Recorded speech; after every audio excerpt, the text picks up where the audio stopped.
오늘 룻기 1장 16절 17절 말씀을 우리가 함께 읽었습니다. 이 룻기의 배경은 구약의 사사 시대라고 하는 시대적 배경을 가지고 있습니다. 사사 시대가 어떤 시대냐 하면 사사기, 구약의 말씀 사사기의 21장 25절에 보면 그때에 이스라엘의 왕이 없으므로 사람들이 각기 자기 소견에 옳은 대로 행하였더라, 그렇게 기록하고 있습니다. 자기 마음대로 살던 시대, 그때가 사사 시대입니다. 아주 영적으로 혼란하고 어려운 시대였습니다. 이러한 배경 속에서 한 가족이 등장하는데 그 이야기가 시작되는데 오늘 그것이 룻기입니다. 베들레헴이라고 하는 도시에 엘리멜렉이라는 한 남자가 이제 등장하는데요. 그 사람이 전 이스라엘에 아주 심각한 기근이 들었을 때 너무나 먹고 살기가 힘들었어요. 특히 서민들이 이 불경기, 기근이 찾아오면 서민들이 살기가 어렵잖아요. 이 엘리멜렉도 그랬습니다. 도저히 이스라엘 땅에서 살 수가 없어서 고민하다가 이민 가야 되겠다 해서 와이프 아내 나오미를 데리고, 그리고 두 아들이 있었는데 아직 어린 두 아들, 말론과 기럐이라고 하는 두 아들과 함께 베들레헴을 떠나서 모압이라고 하는 이웃 나라로 이민을 가게 됩니다. 아메리칸 드림을 가지고 미국 땅에 오는 것 비슷하게 아마도 모압 드림을 가지고 모압으로 이민을 갔습니다. 큰 결단을 내린 것이죠. 베들레헴에서는 그저 그렇게 힘들고 어렵게 살았지만 새로운 곳에서 새롭게 한번 시작해 봐야 되겠다, 그런 마음을 가졌을 것입니다. 이것은 단순한 한 가정의 이민 이야기로 볼 것이 아니라 오늘 우리는 이 이야기를 통해서 이것이 신앙에 관한 이야기임을 우리가 알고 보아야 하겠습니다. 말씀드린 대로 이스라엘의 왕이 없던 시대, 그때가 바로 사사 시대입니다. 이스라엘의 왕이 없다고 했던 그 사사 시대에 이 등장하는 엘리멜렉이라고 하는 남자의 이름이 중요합니다. 이 이름을 우리는 얼핏 들어서, 유대인들이야 들으면 바로 알겠지만 우리는 들어서 잘 모르니까 이 이름의 뜻을 좀 여러분들에게 말씀드리고 가야 합니다. 이 엘리멜렉이라는 이름의 뜻은요, 예수님이 그 십자가상에서 엘리 엘리 라마 사박다니, 우리 고난주간에 말씀드렸죠. 엘리가 무슨 뜻이에요? 나의 하나님, 그 뜻이에요. 멜렉은 왕이란 뜻이거든요. 나의 하나님, 나의 하나님이 왕이십니다, 이런 뜻이에요, 엘리멜렉이. 나의 하나님이 왕이십니다. 그러니까 하나님, 나는 하나님의 종이고 하나님의 신하잖아요. 그러면 하나님 뜻대로, 하나님 명령대로 살아가야 함이 마땅한데, 로마서 12장 2절처럼 너희는 이 세대를 본받지 말고 오직 마음을 새롭게 함으로 변화를 받아 하나님의 선하시고 기뻐하시고 온전하신 뜻이 무엇인지 분별해라, 그 말씀처럼 살았어야 되는데 이 엘리멜렉조차도 하나님 말씀 따르지 않고 그 이름처럼 살지 않고 시대에 편승해서 사사 시대처럼 자신이 왕이 되어서 자기의 소견에 옳은 대로 행하고 말았다라고 하는 것입니다. 그래서 모압 드림이 아니라 킹덤 드림, 하나님 나라를 꿈꾸고 소망하고 또 이루었어야 할 엘리멜렉은 안타깝게도 모압 땅에서 죽고 맙니다. 그래도 나오미는 두 아들 데리고 그 땅에서 한번 잘 살아보려고 애를 쓴 것 같습니다. 남편이 죽고 그 다음에 보니까 나오미가 두 아들을 결혼을 시킵니다. 그런데 안타깝게도 두 아들도 결혼한 지 얼마 되지 않아서 죽고 맙니다. 이것이 오늘 우리가 봉독한 오늘 본문 말씀의 배경입니다. 오늘 어버이 주일 예배를 드리는 우리들에게 하나님께서 이 한 가정의 비극적인 이 이민 가정의 이야기를 통해서 오늘 우리에게 무슨 말씀을 해주시고자 할까? 첫째로 하나님은요, 어떤 상황에도 부모를 공경하라 우리에게 말씀해 주십니다. 어떤 상황에도 부모를 공경하라. 남편과 두 아들을 객지에서 잃어버린 나오미, 그에게는 이제는 남은 게 하나도 없어요. 며느리 둘만 남았죠. 오르바와 루시라고 하는 며느리입니다. 나오미가 무슨 소망이 그 땅에 있겠습니까? 자기가 오고 싶어 온 곳도 아니고요. 제 아내가 목사를 만나서 사모가 되었잖아요. 저를 만나기 전에는 한 번도 자기가 사모되는 생각을 해본 적이 없대요. 저 때문에 이렇게 끌려왔잖아요. 마찬가지 나오미도 그랬어요.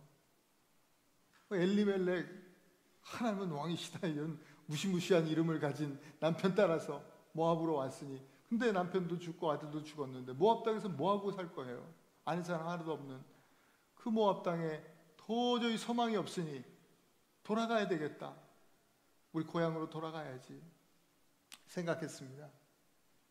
그리고 며느리들에게 이렇게 이야기합니다.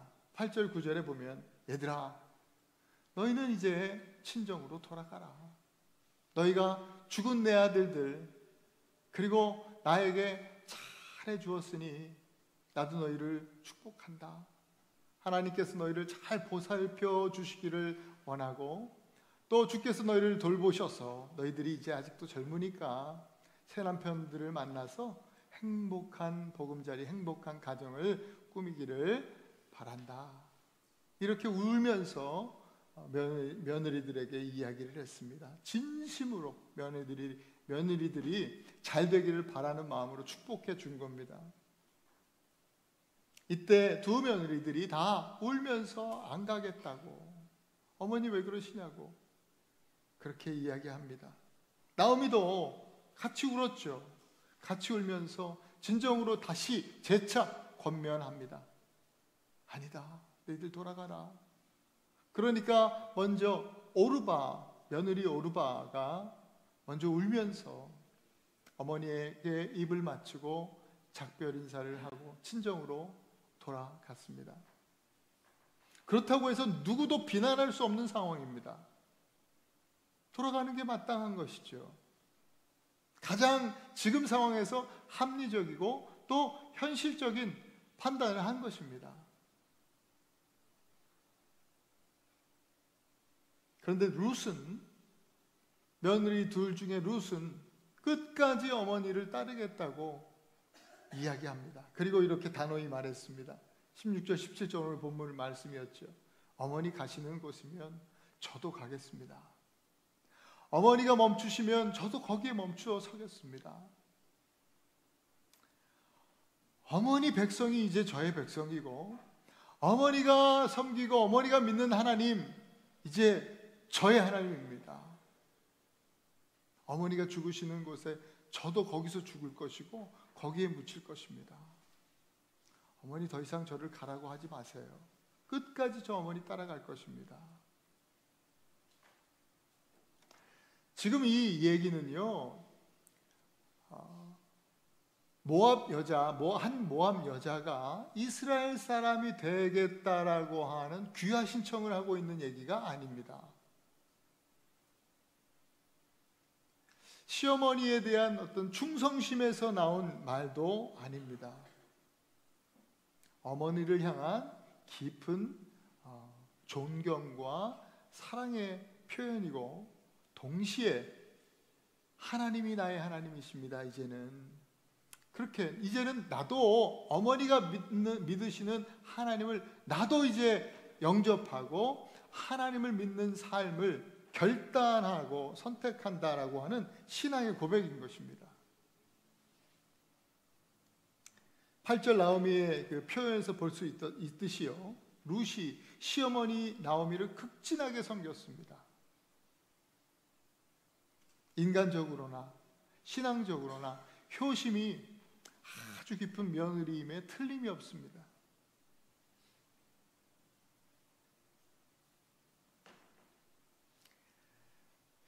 출애굽기 20장 12절 말씀을 우리 같이 한번 읽어볼까요? 시작. 내 부모를 공경하라. 그리하면 내 하나님 여호와가 내게 준 땅에서 내 생명이 길리라. 또 에베소서 6장 2절입니다. 시작. 내 아버지와 어머니를 공경하라. 이것이 약속 있는 첫 계명이니. 여러분, 성경은요, 신약이나 구약이나 신구약 모든 성경이 부모를 공경하라 말씀하십니다.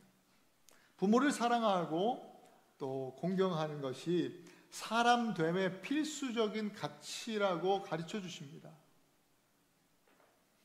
짐승도 자기 새끼를 사랑합니다. 짐승도 그렇게 모성애를 가지고 있습니다. 이 모성애라고 하는 것은요, 본성입니다. 저절로 되는 겁니다. 근데 부모를 공경하는 것은 다른 것입니다. 그래서 십계명에 뭐 자녀 사랑 이런 얘기는 없지만 부모를 공경하라는 말씀이 있습니다. 그래서 부모를 공경하는 것은 정말 하나님 말씀에 대한 순종으로 우리가 힘써서 해야 하는 것입니다. 우리 다 미국에 이제 이민 와서 사는 분들, 또 유학 가서 사는 분들, 저도 그렇죠. 한국에 부모님들이 계시거든요. 한국에 계신 부모님, 또 장인 장모님 다 연로하셔서 지금 이렇게 좀 건강도 안 좋으시고 그런데 물리적으로 이렇게 떨어져 있다는 이유로 그게 핑계가 돼서 잘 섬기지 못하는 그런 실정에 있습니다. 광고 시간에 말씀드렸지만 올여름에 제가 한국에 방문하려고 하는 계획이 있는데 잘 섬기고 올 수 있기를 기대합니다. 스스로 생각해보고. 네. 어릴 적에 그러니까 어머니 사랑, 우리 찬양대 찬양하는데 이렇게 어머니 그 사랑 생각이 나더라고요. 이렇게 머릿속에 떠오르는 그 장면이, 제가 어릴 때 뭐 때문에 아팠는지 많이 아팠어요. 근데 어린 저를 들쳐 업으시고 이제 병원에, 어머니 등에 업혀서 병원에 갔던 기억이 나요. 저희 어머니 되게 조그마시거든요. 작으신데 하여튼 그 어머니 등에 업혀서 병원에 갔다가 돌아오는 길에 어머니가 바나나를 사주셨어요. 최고의 과일 아닙니까? 지금이야 뭐 널리고 널렸지만 그때는 바나나가 제일 비싼 건데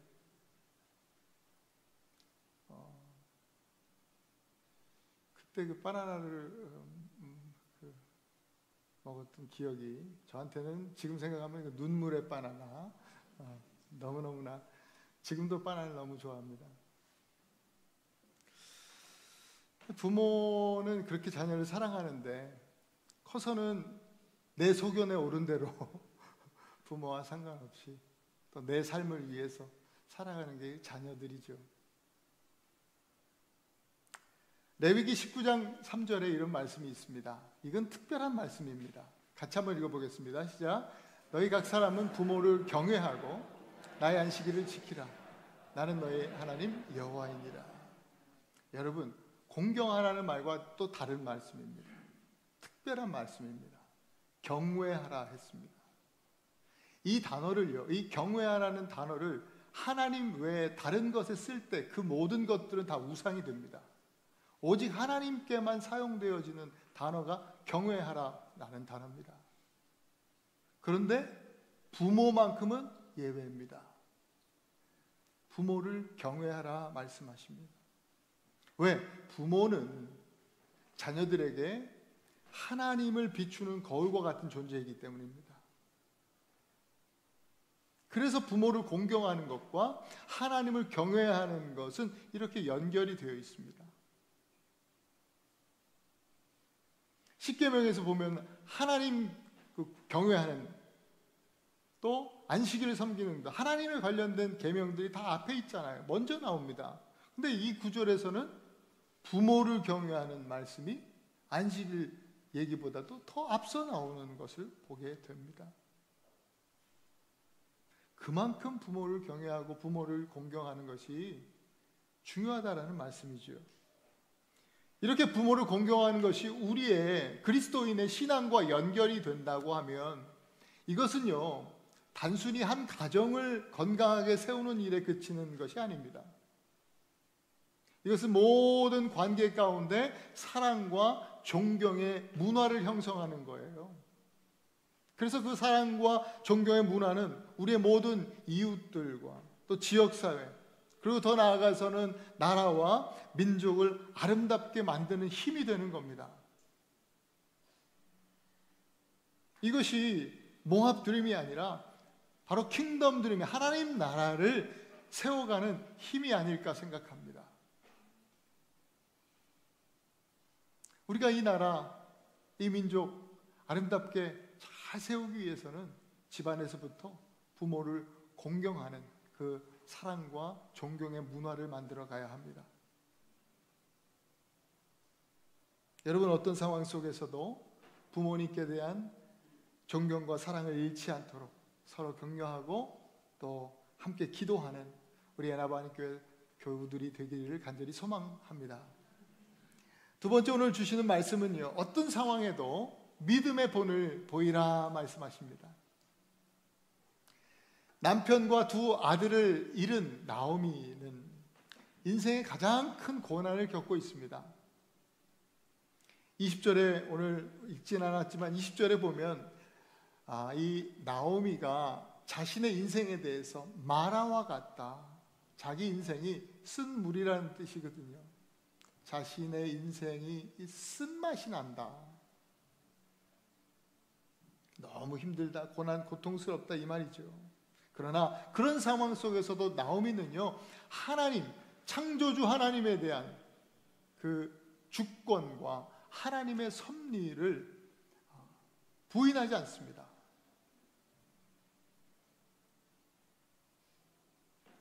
베들레헴으로 돌아오면서도 하나님의 은혜를 구합니다. 힘들지만 하나님을 의지하는 겁니다. 그리고 며느리들을 또 하나님의 이름으로 축복합니다. 모압 여인이었던 루시여, 어머니의 하나님이 나의 하나님이 될 것입니다. 그렇게 고백하면서, 나의 하나님이라고 고백하면서 주님을 영접한 것은요, 어머니 나오미의 삶 속에서 하나님의 임재와 그 신실하심을 보았기 때문입니다. 나오미는 아마도 강권적으로 이 며느리들에게 믿으라고 막 강요하지 않았을 겁니다. 그런 것 같이 보이지 않습니다. 삶으로 보여주는 겁니다. 감당할 수 없는 고통과 고난 속에서도 변함없는 이 나오미, 이 시어머니의 믿음이 며느리 룻에게서 아름답게 믿음의 열매로 나타나게 된 것입니다. 자녀는요, 부모를 경외하라 주님 말씀하셨지만 부모에게는요, 자녀를 경외하라 말씀하지 않으셨습니다. 자녀에게 대해서 말씀하신 것은 자녀를 가르치라, 이런 말씀이 성경에 계속 나옵니다. 그런데 오늘날 이 시대의 문제는 오늘날 부모들이 자녀를 경외함에 있다는 생각이 듭니다. 경외함이 무슨 fear God, 영어로는 fear라고 번역되어 있죠. 자녀를 두려워합니다. 자녀 앞에서 꼼짝도 못합니다. 자녀를 높입니다. 하나님처럼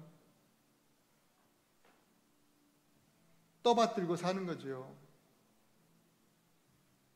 자녀 앞에서는 더 한마디 못하면서도 그냥 유치원에 와서, 학교에 와서, 교회에 와서 큰 소리 치는 것이 요즘 부모들입니다. 그러니 하나님의 말씀, 하나님의 부르심에는 통 귀를 열지 않지만 자식의 말, 자식의 요구에는 즉각적으로 반응합니다. 결국 자식들이 어떻게 돼요? 자식들도 자신의 시대들, 자신이 그렇게 살아왔던 것처럼 자기 소견에 오는 대로 살아가면서요,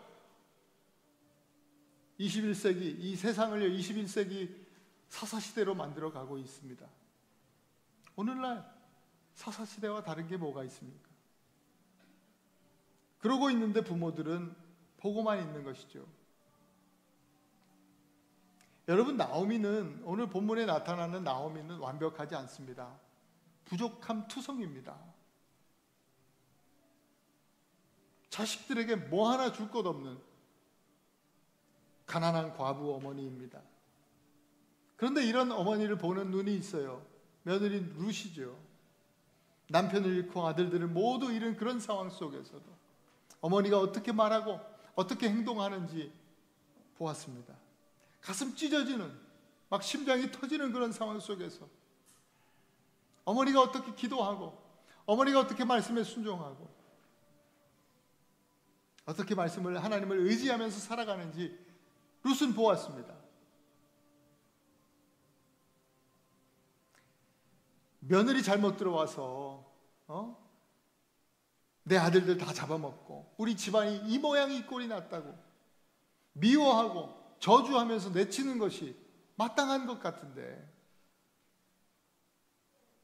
오히려 진심으로 이 며느리들을 딸들이라고 하면서 축복하고 그들이 잘 되기를 위해서 기도하는 어머니 나오미를 본 거예요. 이렇게 비춰진, 룻에게 비춰진 이 어머니 나오미의 삶은요, 룻에게서 강력한 신앙의 유산이 된 것입니다. 룻과 같이 이렇게 자세한 이야기로 쓰여지진 않았지만 신약에도 그러한 예가 있습니다.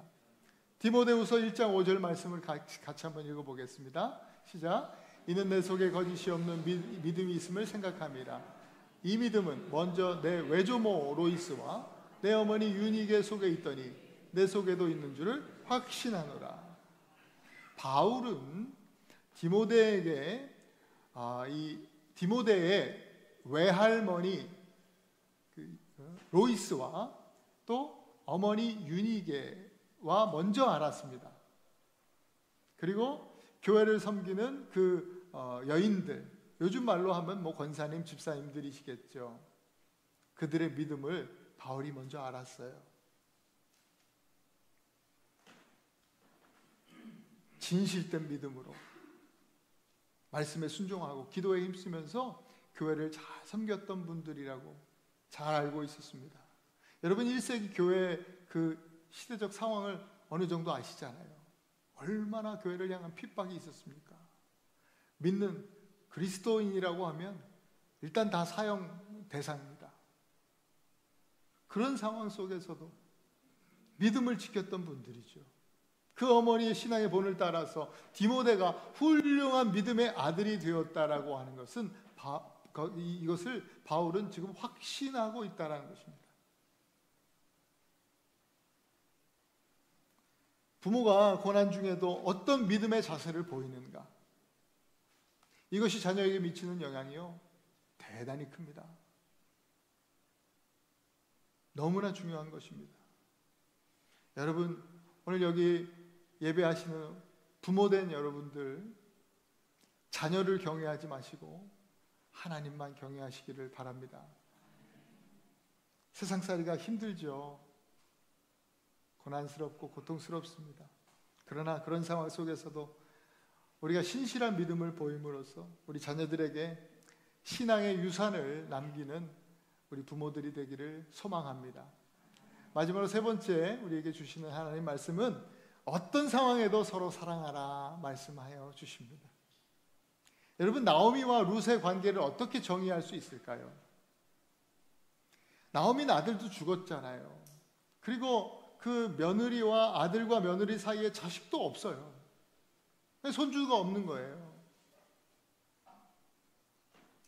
그러니까 혈연적으로는 이제 서로 갈 길 가면 되는 관계예요. 남이잖아요. 접점이 없어 이제는. 그런데 오직 두 사람 같은 고백을 하잖아요. 유일하신 하나님을 나의 하나님이십니다. 같이 고백했습니다. 그래서 죽은 엘리멜렉이 실현하지 못한 나의 하나님이 왕이십니다 라고 하는 그 믿음의 고백, 신앙 고백의 삶을 살기로 함께 결단한 그런 관계예요. 그런 관계를 바로 언약 관계다, 그렇게 이야기합니다. 혈연 관계를 넘어서 언약 관계가 된 것이죠. 믿음 안에서 한 가족이 됐어요. 언약으로 맺어진 관계는요, 어떤 상황 속에서도 서로 사랑하는 관계입니다. 그게 언약 관계입니다. 어머니를 사랑하는 룻은요, 나오미에게 소망이 되고요, 또 며느리를 사랑하는 나오미도 룻에게 소망이 됩니다. 믿음 안에서 피차 서로 소망이 되는 관계가 되는 것이죠. 이 관계 안에 믿음과 소망과 사랑이 꼽히고 있습니다. 그게 언약 관계입니다. 그러나 이 둘의 관계는 쉽지는 않습니다. 세상을 살아가는 데 있어서 둘 관계 안에서 끊임없이 희생과 헌신이 요구되어집니다. 이스라엘 사람들이요, 이스라엘 다시 돌아왔을 때 이스라엘 사람들이 어떻게 반응했겠습니까? 모압 여자 데려왔다고 얼마나 욕을 해야 되는지 모릅니다. 이방 여자, 여러분 유대인들이 이방인들을 어떻게 생각합니까? 그냥 지옥의 불쏘시개라고 생각합니다. 땔감, 그런 저주받은 이방 여자를 데려와가지고 저 뭐하는 짓이냐. 더군다나 그 집안 남자들 다 죽게 만든 여자 아니냐. 부정탄다고, 정결하지 부정하다고 가까이 하지도 않았습니다. 수군거렸습니다. 뒷담화를 멈추지 않았습니다. 반대로요, 룻의 친정에서는 어땠겠습니까? 아직도 젊고 예쁜 이 룻을 저 늙은 여자가 가스라이팅 해가지고 데려갔다고, 몸종으로 쓰려고. 뻔하잖아요. 종으로, 몸종, 이 며느리 데려가가지고 몸종으로 쓰려고 데려갔다고 얼마나 욕을 했겠습니까?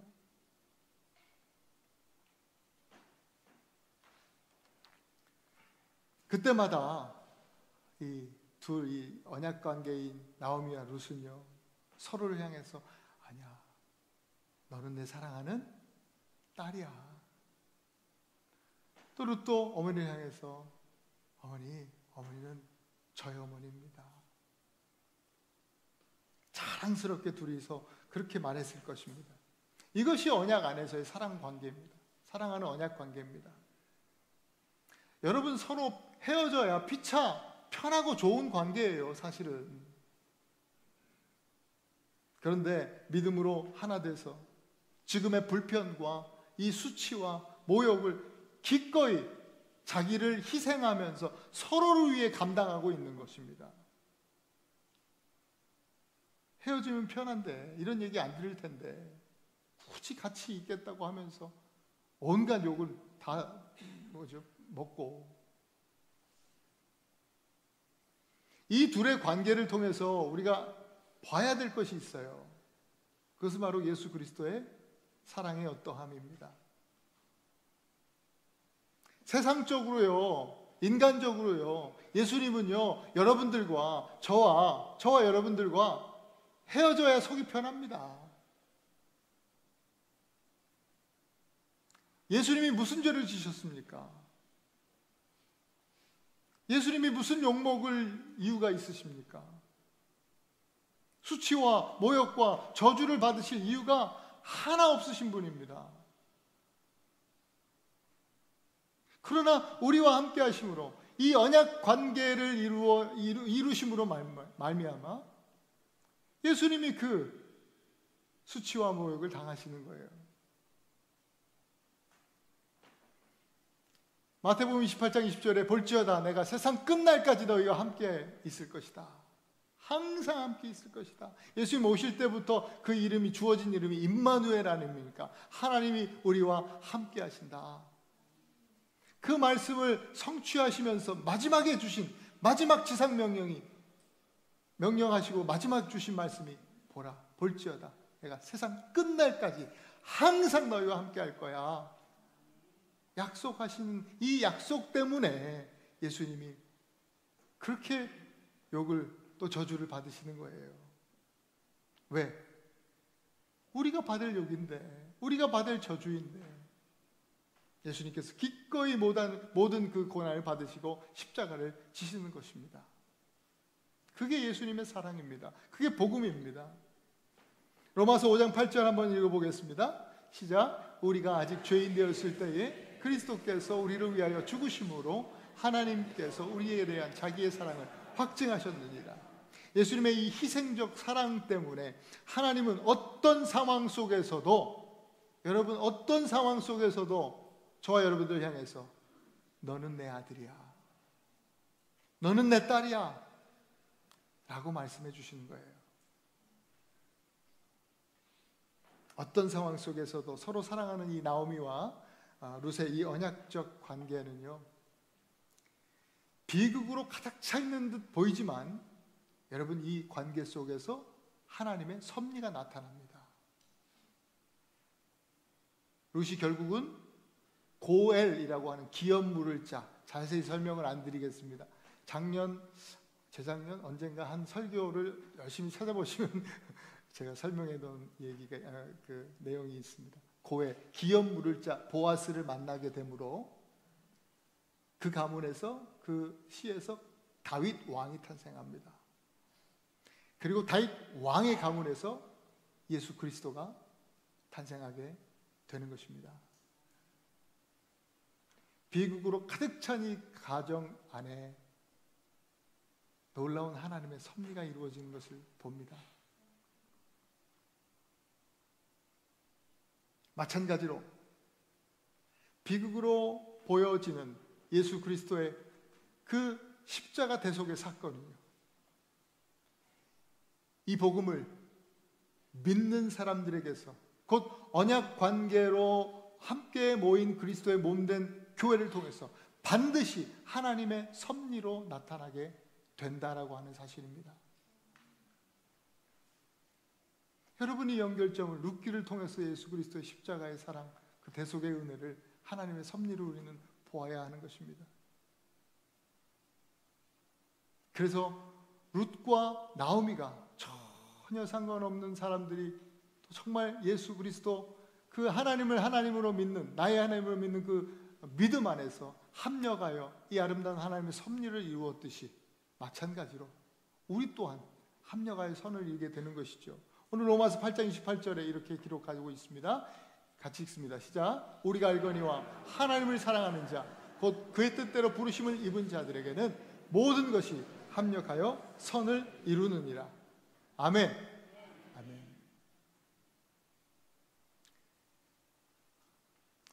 사사시대 이스라엘의 왕이 없던 그 사사시대에 소망이 없는 것이죠. 각기 소견대로 원하는 대로 삶을 살아가는 소망 없는 이 시대에 그래도 하나님은 살아계시고 우리 하나님이 소망이십니다.